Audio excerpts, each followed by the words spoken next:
Hey, I'm Chris. I'm Drew. We are Cheap Ashes. Coming to you from, again, our favorite haunt, Yard Cigar Bar, Chandler, Arizona. The morning after. Beer Olympics yesterday. Paige, how many people were here, you think? A lot. There was a lot of people here. Long day. Got here around 8. Got out of here around, 6:30, something like that, right, babe? Yeah. Drew Dog was here. We got some cool pictures and film with some stuff. It was our 7-year anniversary for the Yard Cigar Bar, and it was a lot of fun. Yeah.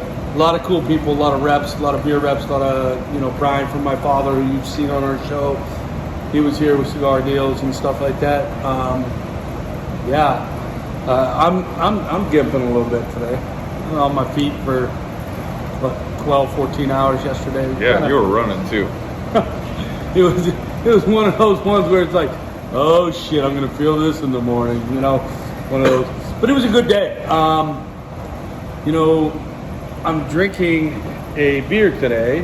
Yeah. Walter Station Turnout IPA. And the team that finished third, Sam Gard, is the one who reps this beer in this brewery.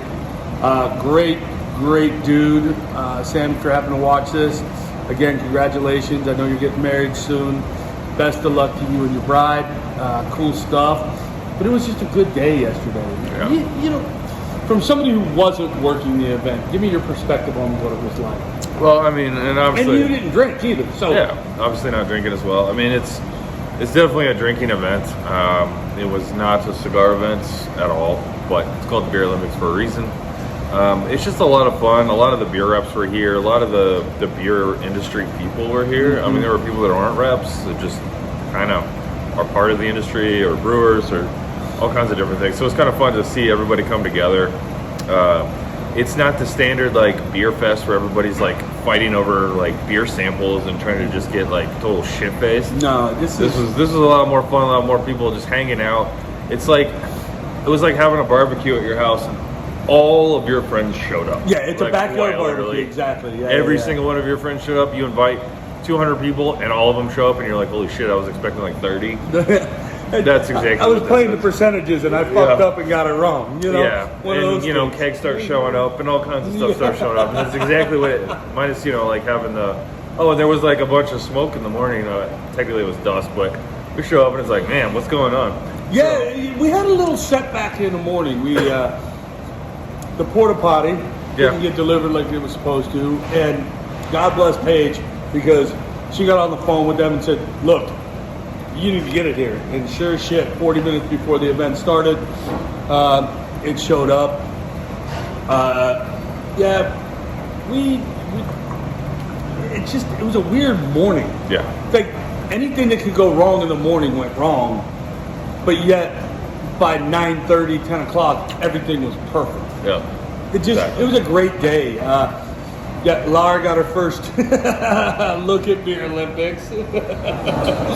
And I asked her last night, we were driving home, and I'm like, so, was I wrong? She goes, oh no, shit show. Yeah. Shit show.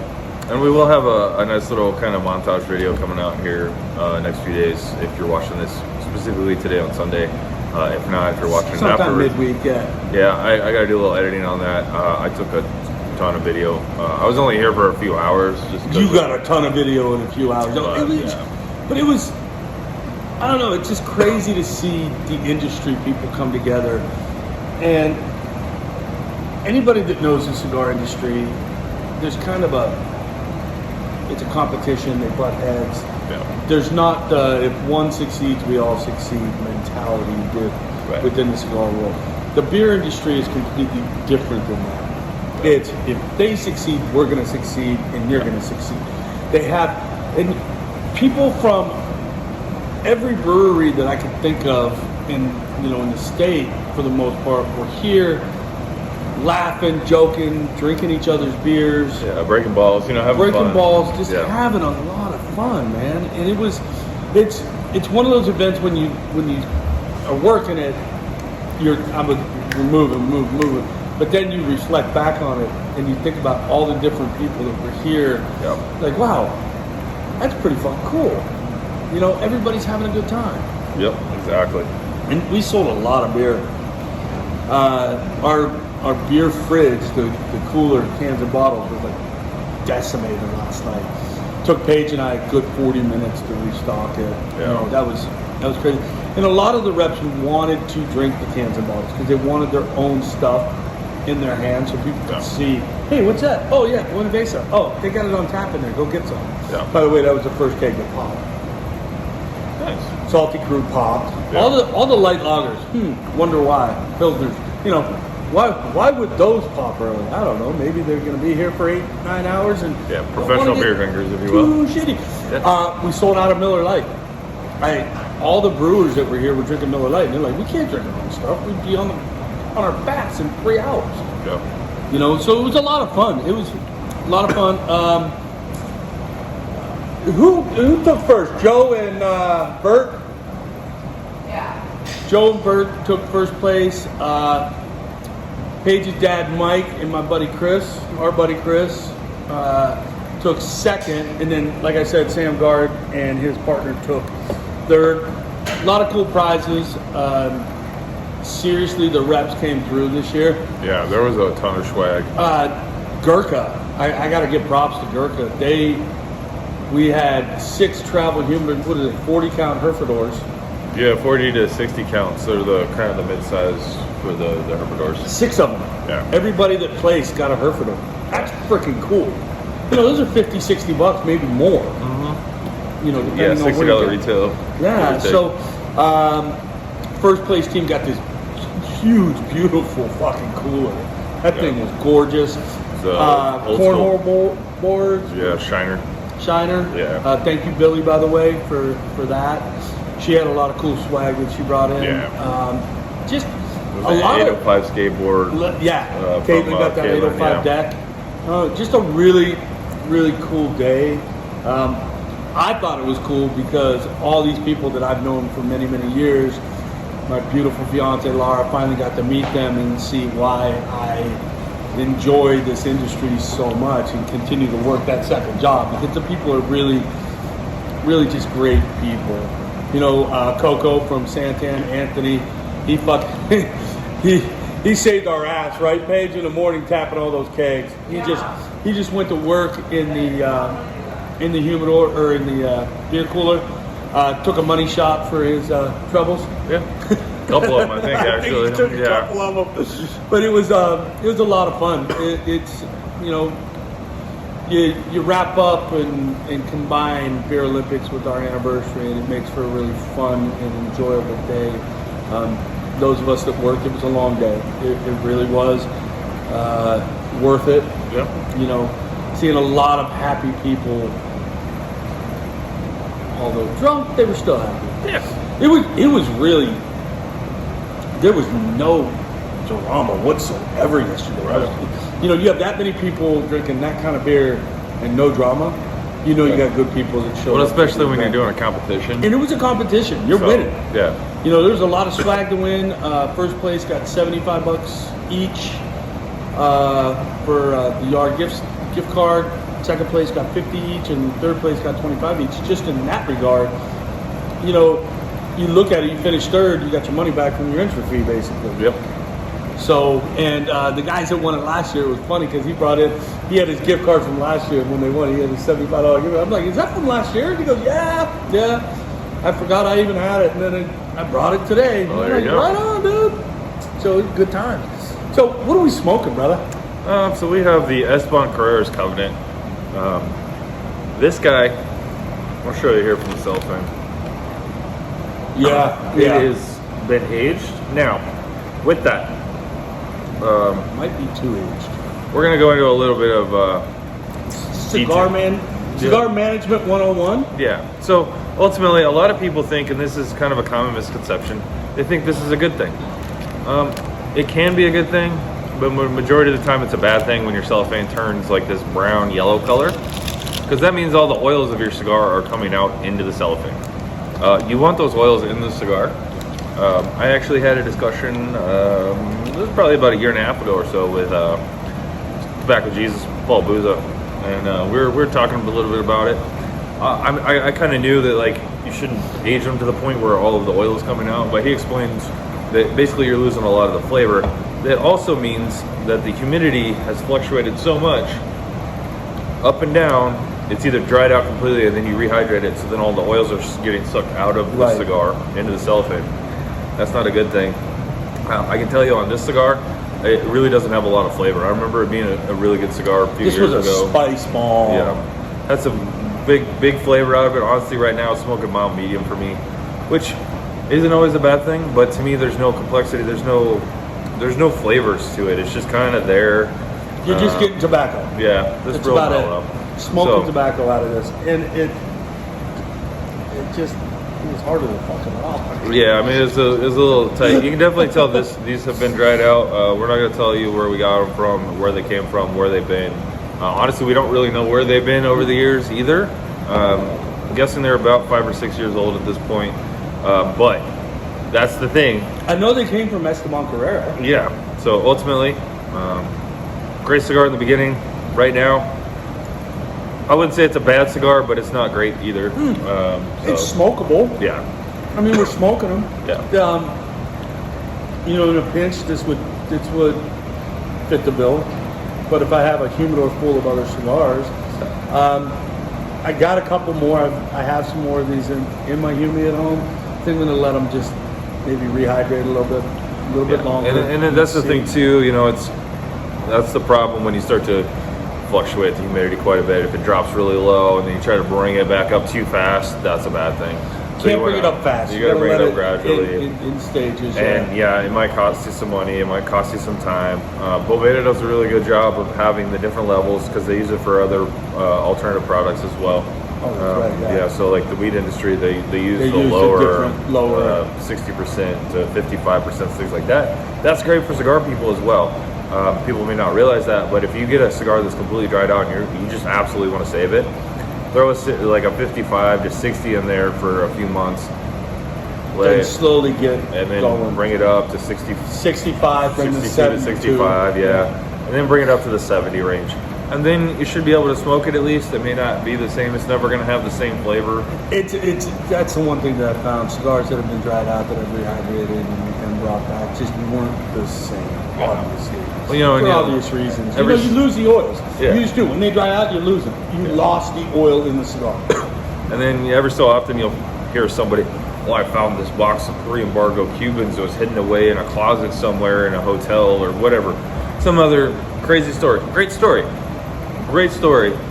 But I'm not smoking it. You can smoke them all you want. You can spend all that time and money to rehydrate them.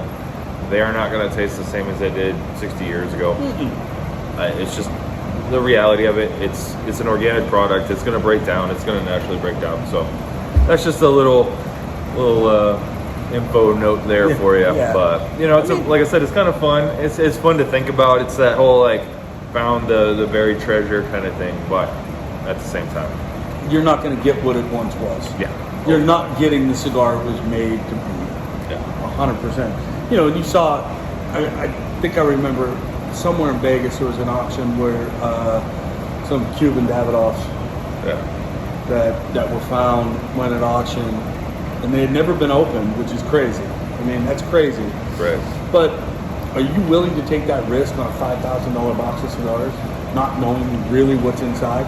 Could Beatles have gotten to that and just destroyed the cigars? Yeah. Were they good to begin with? I mean, consistency issues with Cubans are a big deal. For me, I dig a fresher cigar. Yeah. Obviously.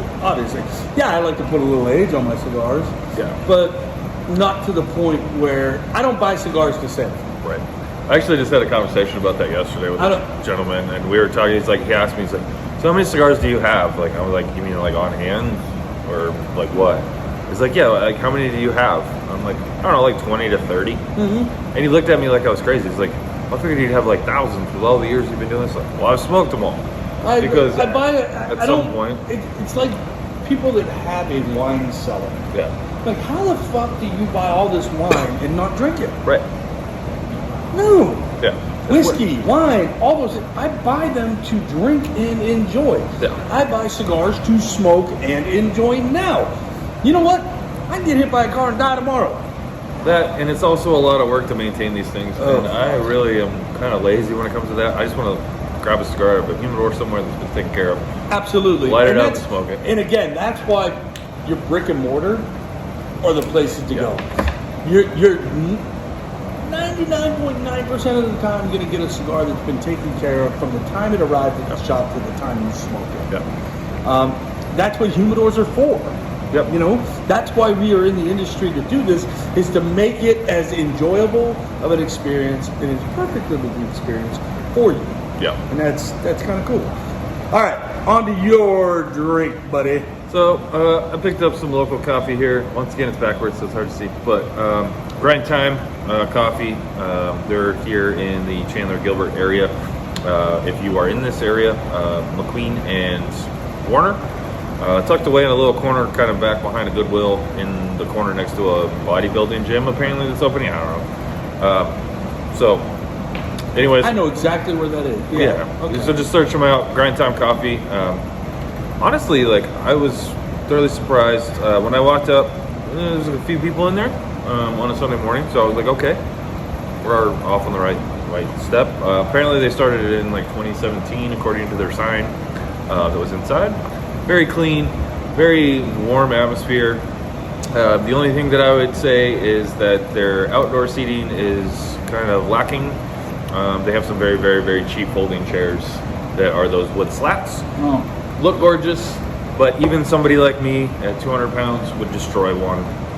So me at 230 would hurt that chair. Yeah, so it's kind And of it would hurt me.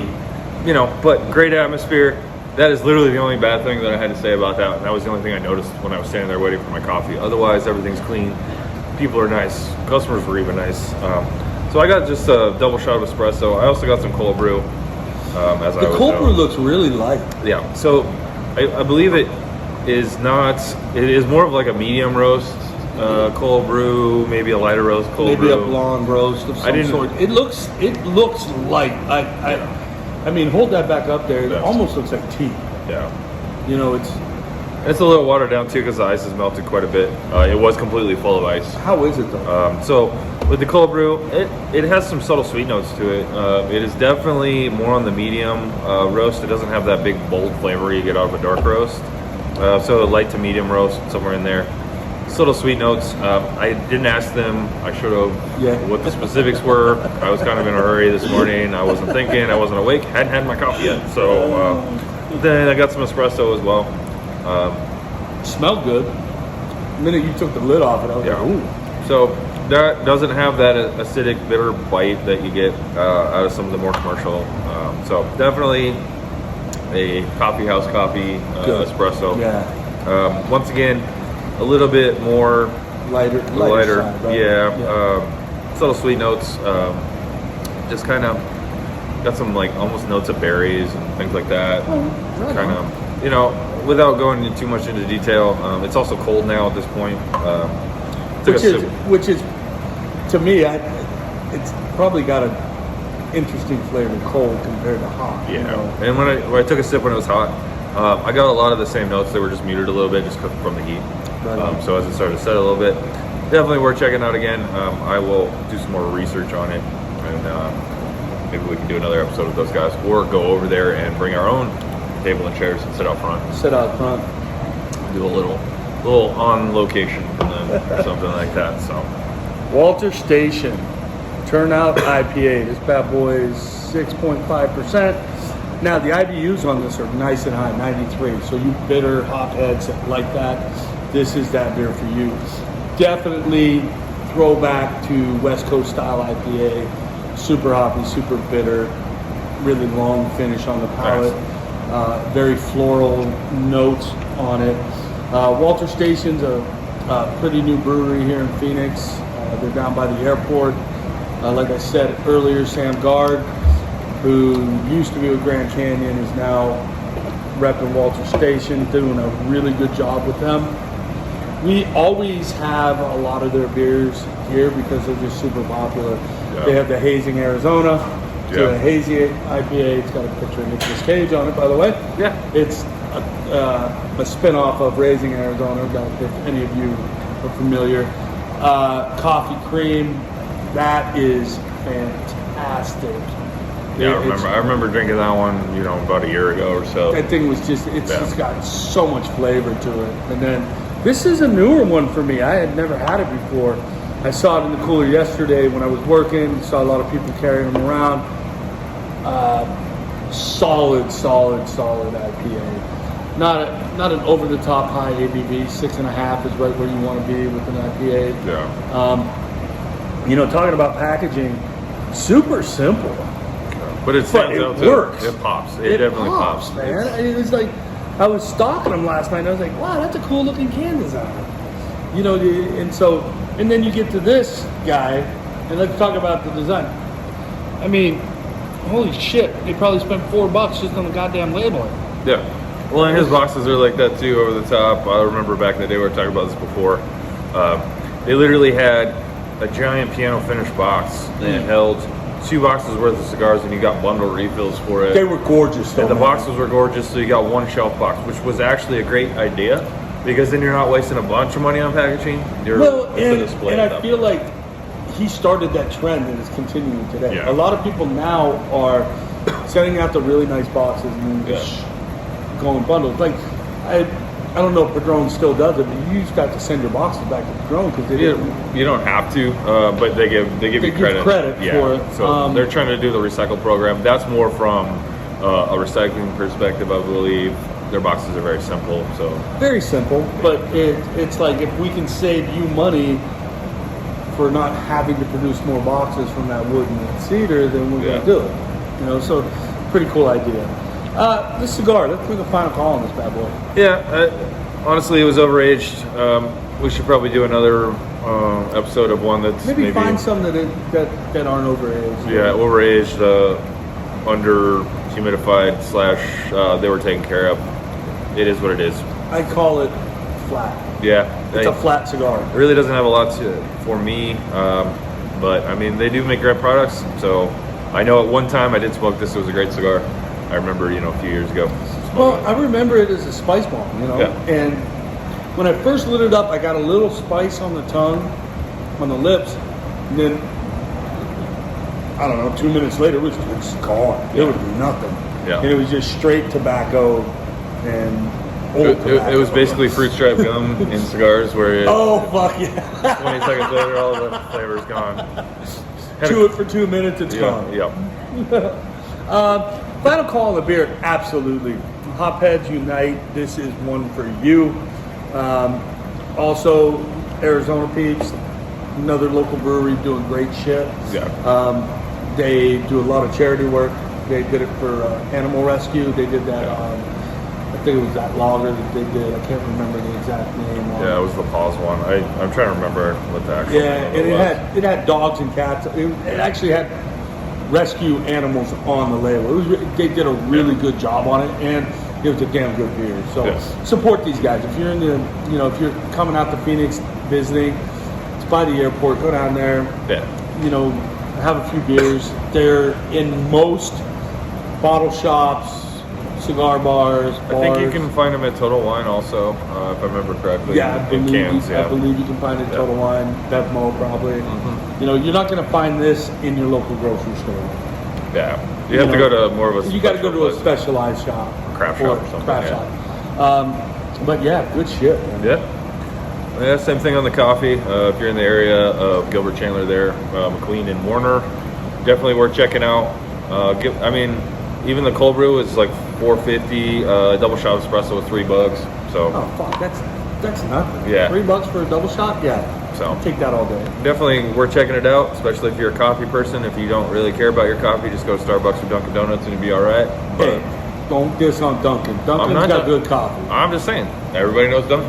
What I'm saying is, if you're searching out coffee and you want the Starbucks is garbage. I'm sorry. Yeah. So it is what it is. It is. Hey, don't forget to like, subscribe, smash the bell, follow us on Instagram, cheap_ashes, and stay tuned. We will have a lot more coming. Have a great week, Pete. Yeah.